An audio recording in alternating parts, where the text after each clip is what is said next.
بایکۆتی مامۆستایان لە سنووری سلێمانی بەردەوامە و لە هەولێریش دەوامکردن بەردەوامە. جێگری لقی هەولێری مامۆستایانیش دەڵێت سەرجەم مامۆستایان لە یەک ئاستی قەیراندان و بایکۆت نەکردنی هەندێک شوێنیش بۆ جیاوازی سیاسەتکردنی ناوچەکە گەڕاندەوە کە جۆرێک لە ڕێگری لە هەولێر بۆ مامۆستایان بەدی دەکرێت. جێگری لقی یەکێتی مامۆستایانی هەولێر ئاماژەی بەوەش کرد کە ڕێگەی دەرەکیان بۆ چارەسەری کێشەی مامۆستایان گرتۆتە بەر و لە داهاتوودا وەڵامیان دەدرێتەوە.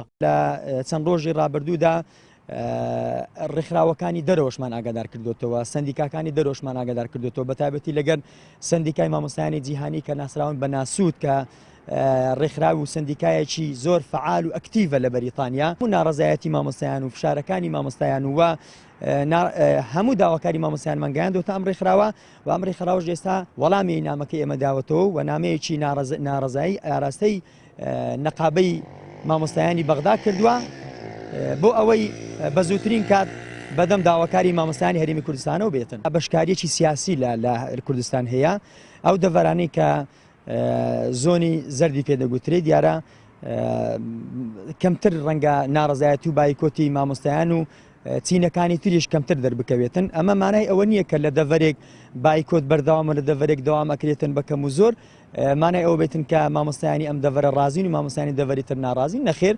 وتەبێژی وەزارەتی خوێندنی باڵا و توێژینەوەی زانستیش سەبارەت بە بەردەوامی بایکۆتی مامۆستایان بە پەیامی ڕاگەیاند ناکرێت بایکۆت بەردەوام بێت و خوێندکاران لە خوێندن بێبەش بکرێن. هاوکات ڕاشی گەیاند ئەوان وەک وەزارەت لە ڕێی نووسراوێکی ڕەسمی ئاگاداری حکوومەتی هەرێمیان کردوتەوە کە بە هەر جۆرێک بێت کێشەی مامۆستایان چارەسەر بکرێت و پرۆسەی خوێندن دەست پێ بکەنەوە.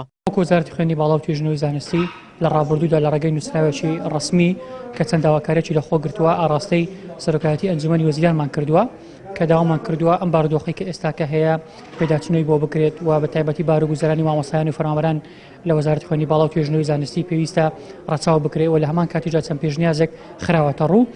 ئێمە لەگەڵ داواکاری و مافەکانی دەرچوانی یاخود مامۆستایان و فەرمانبەرانین لە هەمان کاتیشدا لەگەڵ ئەوە نین کە پرۆسی خوێندن پەچی بکەوێت و پرۆسی خوێندن لە هەرێمی کوردستان فەشەل بنێ. لە سەرەتای سەرهەڵدانی قەیرانی دارایی و دواکەوتنی موچە لەلایەن حکوومەتی هەرێم مامۆستایان وەک ناڕەزایی دەربڕین هۆڵەکانی خوێندنیان لە زۆربەی خوێندنگاکانی سنووری سلێمانی جێهێشت و لە ڕوونکردنەوەیەکیش بۆ مامۆستایان وەزارەتی پەروەردەی هەرێم ڕایگەیاند بەهۆی قەیرانی دارایی پێویستە هاوکاری مامۆستایان بکرێت. بۆ مەبەستا لە ئێستادا لە سەرجەم خوێندنگاکانی هەولێر لەلایەن بەرپرسانی خوێندنگاکان مامۆستایان کار ئاسانی تەواویان بۆ دەکرێت تاوەکو هۆڵەکانی خوێندن چۆڵ نەکەن.